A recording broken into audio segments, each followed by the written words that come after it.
สวัสดีค่ะสุขสันต์วันคริสต์มาส Hello everybody, and I'm sorry to bother you. None of us have time for this on Christmas Eve, but this is why I'm going live so that I could do it quickly. I want to show my solidarity for one of the dissidents who has been kidnapped in a country neighboring Thailand. And I'm saying goodbye to my reporter husband. And to show solidarity with him, I'm wearing the same t-shirt that he was wearing in one of his most recent pictures. So I would like to make the point that this is somebody who is just like you and me. This t-shirt says February 28, 2019, which is the date that Dictator Prayut has promised, one of the many dates that he's promised that there will be elections. So this is a person who's in the pro-democracy movement. They were kidnapped, and this was about 2 weeks ago. I just discovered it last night when I was reading some of the posts of some of the dissidents that I follow, and so he was kidnapped along with two associates who are younger than him. He's quite old, in his 70s, and two younger people were kidnapped along with him. Now, I hope that you guys don't get confused with all the other kidnappings I've been complaining about.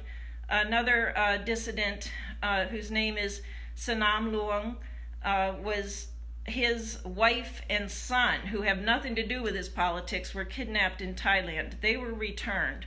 We hope the same thing will happen with this dissident, whose name is Ajahn Surachai. And Ajahn means teacher, so his name is Surachai. So the reason that we call him Ajahn is because he gets on social media and lectures about democracy. And I will admit that I have not been following this particular dissident in his lectures about democracy, because you could only listen to so many political broadcasts about a country that's not even your country.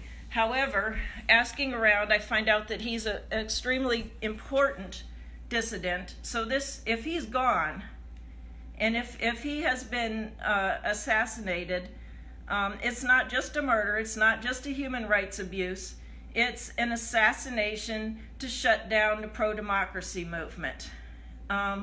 It's an assassination like if you kill Martin Luther King. All right, I think I'll start. So his name, once again, is Ajahn Surachai. And I don't think I'll even attempt his long last name, although he has an alternative short last name. Let's see. Surachai Sedan. And I'm going to read the letter that his wife wrote today. From Ba Noi, wife of Surachai Sedan, and then his very long name, Dan Watanan Nuson. I feel so worried and concerned about Surachai Sedan, who has gone silent and disappeared for 2 weeks. I can't contact him. Usually I can contact him on Line. Line is an Asian social media platform.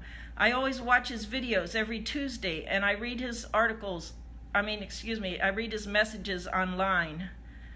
I fear that danger has befallen him, just like the case of DJ Zunho.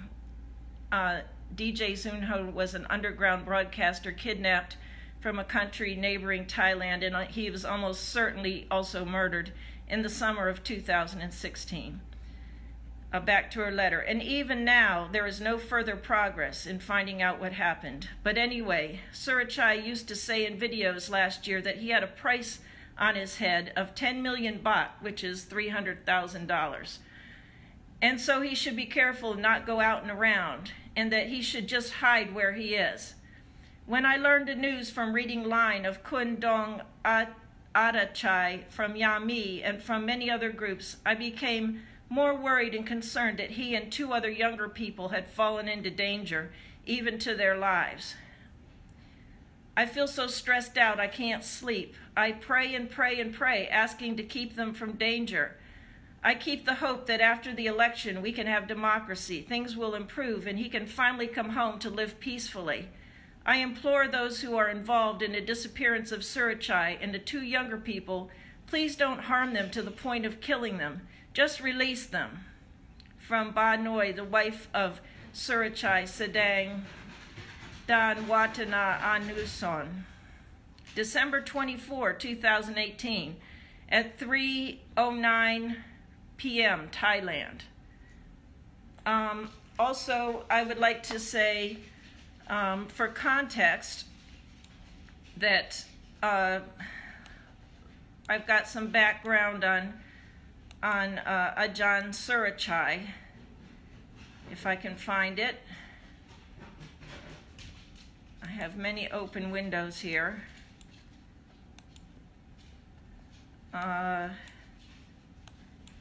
Way too many open windows. All right, I'm going to just also say a shout out to my atheist friends. When I complain about these kidnapped dissidents in Thailand, it's very closely related to atheism, because these are people who do not believe the bullshit propaganda. They don't go along with the bullshit propaganda, although it would make their lives a lot easier if they did, because they think that the truth is a lot more important than hurt feelings or social ostracization or even their own lives. And I have a Christmas hat here. I have a Christmas hat, and on it is a picture of Thomas Paine.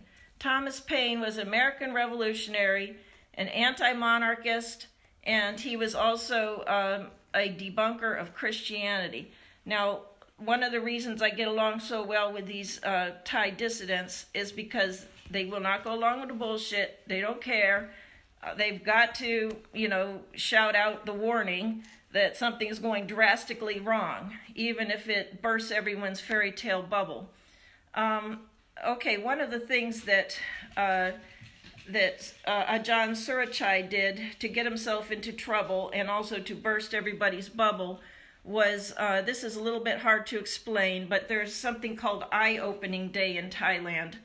October 13th is known as Eye-Opening Day, and I'll just read from this explanation I wrote a long time ago. For the past 10 years, October 13 has been known as Eye-Opening Day or Enlightenment Day among the Red Shirts. On October 13, 2008, Queen Surakit and Princess Chulabhorn attended the funeral of a woman whose name I won't be able to pronounce, who had been killed by police while protesting on the side of ultra-royalist yellow shirts. And she said some approving words about her. So she attended the funeral, and now I've got 2 dogs joining me. Come on. So the Queen attended the funeral of a ultra-royalist yellow shirt. And you would think that that would not be such a big deal, but it was a big deal because, watch out, I got many dogs. Here's my dogs. But it was a big deal because people had always assumed that the royalty would not take sides in political matters. And they thought that the yellow shirts, who were ultra-royalists, were protesting without the consent of the royalty. And when the Queen came to the funeral of this protester who had been shot during a protest, the red shirts, and many of them felt very, very insulted and very disappointed, actually, because they had actually been royalists themselves, and they thought that the royalty was above politics. Now, this doesn't seem like a big deal, but it was a huge deal.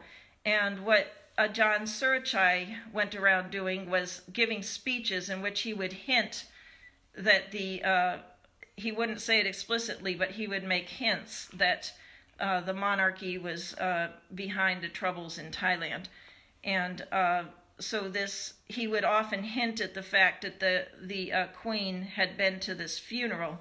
And he didn't even say it explicitly. He'd say something like, "You know who was at the funeral, the woman with the very red lips."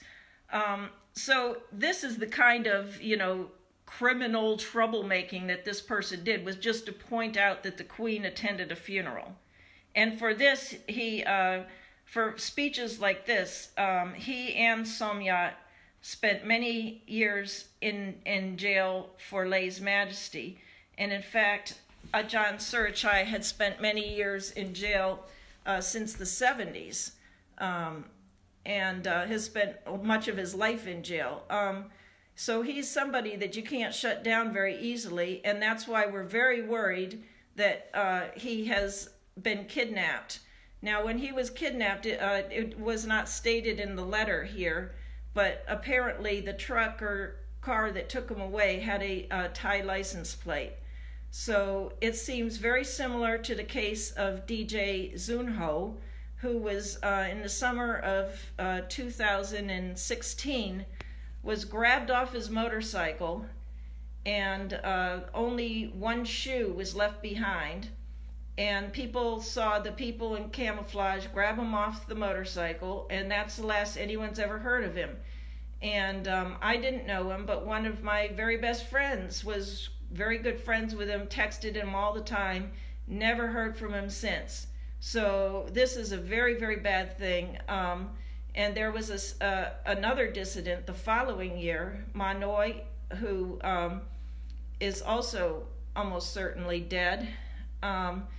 And he was also similarly kidnapped by a hit squad with tasers, and they were speaking Thai. We don't know exactly how this happens, whether it's ordered directly from the Thai government, whether they just put a price on their head, like Ajahn Surachai mentioned that he thought there was a $300,000 price on his head, so then any vigilante could grab him.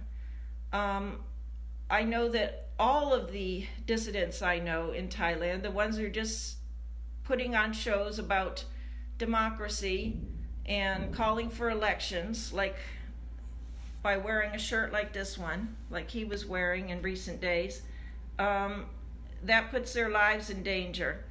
And so we're just going to make a big fucking deal out of it every single time they try to kill another dissident in Thailand. And Christmas, whatever, they like to do it before Christmas. That's when they threw Pai Dao Din in jail.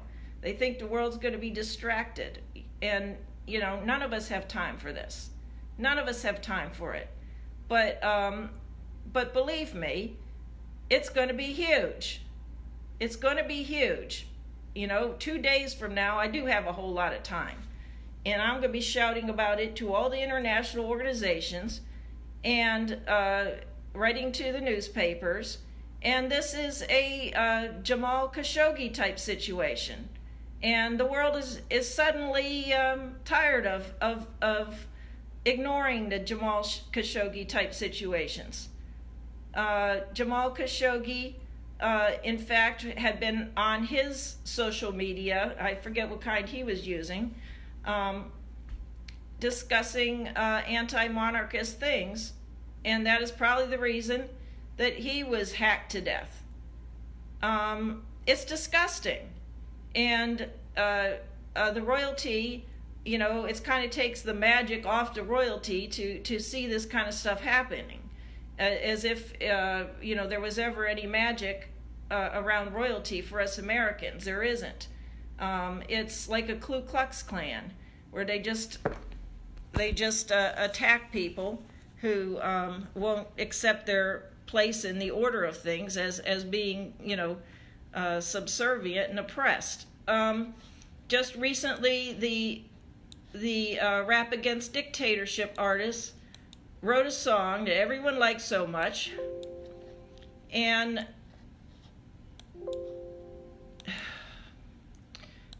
got a lot of open windows here.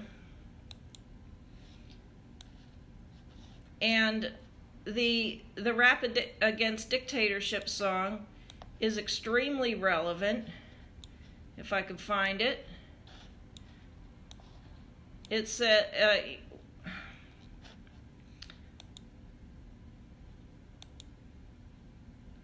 a country where the point of the gun slowly aims at the Adam's apple, a country where they say you have freedom but there is no right to choose, a country where you can't swear even though it's on the tip of your tongue, a country where whatever you do, a leader watches and intrudes, a country where sovereignty has been grabbed away by mean, low-down people, a country where you must choose whether to keep the truth in your mouth or have a gun in your mouth, the country where the king takes pawn in chess, where masses of bad guys shoot at the people. That's what my country has. That's what my country has. That's the translation of one of the verses in the Rap Against Dictatorship song. And everything they say in that song is true. And they just keep doing it over and over. I don't have a lot of time, but I want you to know that we're not ignoring this, and we'll be back on it right after Christmas. And we're calling for the release of Ajahn Surachai and his 2 associates.